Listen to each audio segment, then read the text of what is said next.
Hi, I'm Jay Gale, also known as Medicoco Mom. This is week 1 project report for labor pains. Labor pains is a body mapping project that culminates in public art installations and a performance. So it's been a bit of a big week.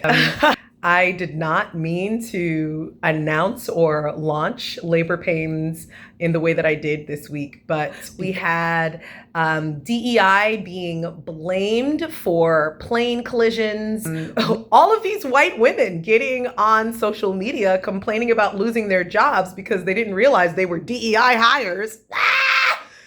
We have the massive boycott of Target and Walmart, the buy-in at Costco. It's been a week. And so it just felt so incredibly relevant and on time to announce labor pains. I do think that it's important to document the process from the beginning, not making sure that the journey is seen, because I do want this to be huge. I do want this to impact policy.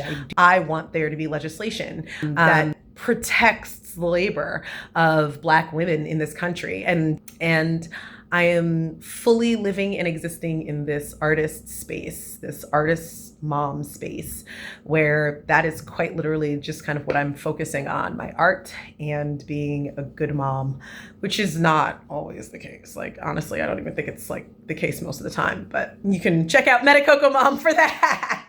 The first proposal that I had written around the Labor Pains project was on my birthday. I was so excited by it that I said that I want to work on this regardless of if I get the grant or not.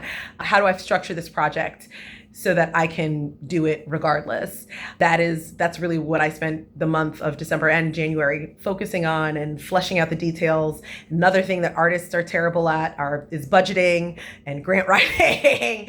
And again, that's the administrator in me. I happen to have that skill set because of the jobs and the roles that I've had for the past few years. So I really was able to search out and begin that process of searching out funding and really putting together the materials, because that is another thing that arts organizations and artists do not do. We do not actually put together packets of information about the things that we're working on, so that when people is like, oh, what are you doing? How can I help you? How can I support you? We don't have that list of stuff. We don't have those numbers. We don't have that to just say, hey, here, take a look at this. It usually takes an administrator type like myself to put that stuff together for an artist or an arts organization so that they can have those conversations for development purposes.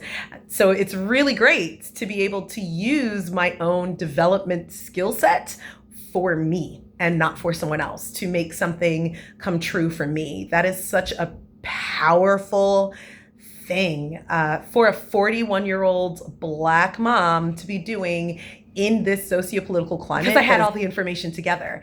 And that felt so good. And it felt so different than how I've been working with organizations and for myself, honestly, for so long. It's been so backwards. Usually organizations and artists, they find the funding that they want, or they find the grant that they want to apply for, and they go for it and they create a project around it.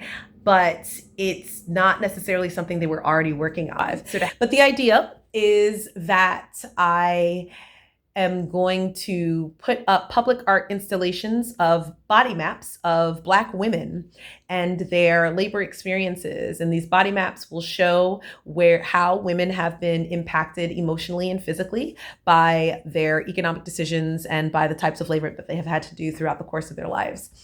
And the idea is to really put at the forefront in everybody's eyes what our economy does to Black women.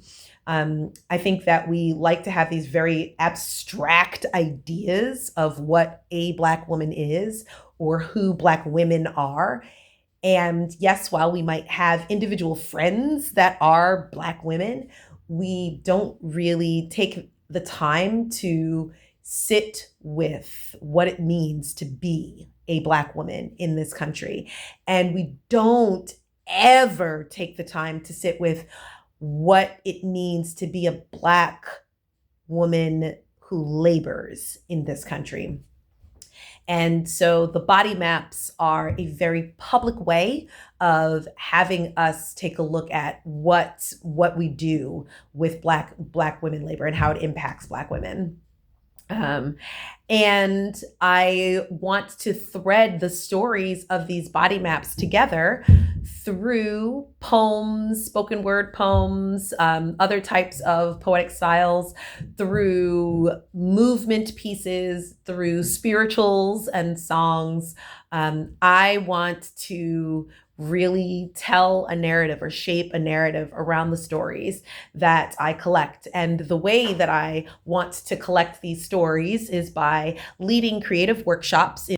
And I want these workshops to not just be a way for me to gather information, but I also want them to be actual healing spaces and processing hubs for Black mothers and Black women. And I'm really hoping, really hoping that I get enough participation to make that possible. The ways that I want to entice or incentivize participation include, grocery cards, because I do know that the cost of food for families is very real right now. I also want to give each participant a bag of wonderful self-care items and things to walk away with. I really want to create a social practice around healing spaces for Black women. So there's a lot that this particular project means to me, and there's so much to do, and there's so much to really build community and a movement around, really. And I'm so excited to do it, and I am absolutely asking for your help to do so. It's not a need for financial support all the time. Sometimes it's just a need to share the fact that this is happening, that this work is out here, and that artists are in fact using their art to do what it has always done, which is to reflect and to inspire.